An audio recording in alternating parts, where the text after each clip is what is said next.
to the roots of South Bend's history and celebrating courage. The far northwest neighborhood of South Bend proudly unveiled the new Indiana historical marker commemorating the first housing co-op for African Americans in the city.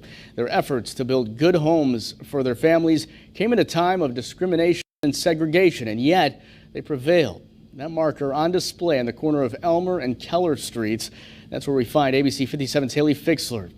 Haley, people were crying tears of joy, I understand, today at the groundbreaking ceremony. Yes, Fahid, they were. And this right here next to me is the first historical marker in South Bend that directly recognizes efforts made by the African American community to make the city a better place. People told me while today was extremely emotional, it's also a source of pride and inspiration for generations to come.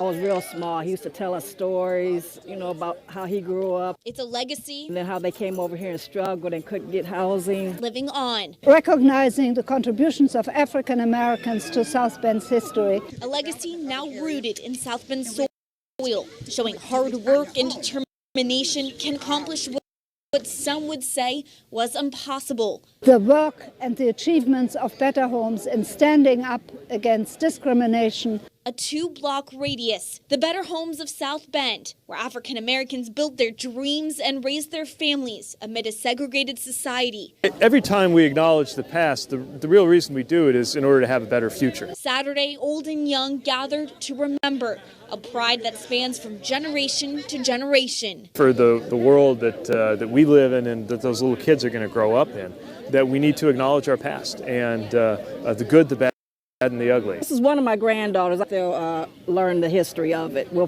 tell them about it.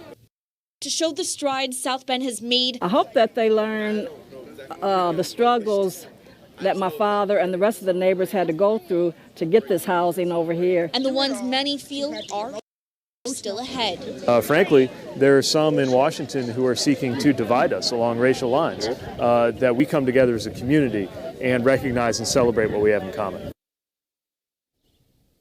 Now, after the groundbreaking, people from the community celebrated the unveiling at the house of Leroy Cobb. Now, Cobb is the last living original resident of the co-op, which is now a historical neighborhood. Live in South Bend tonight, Haley Fixler, ABC 57 News.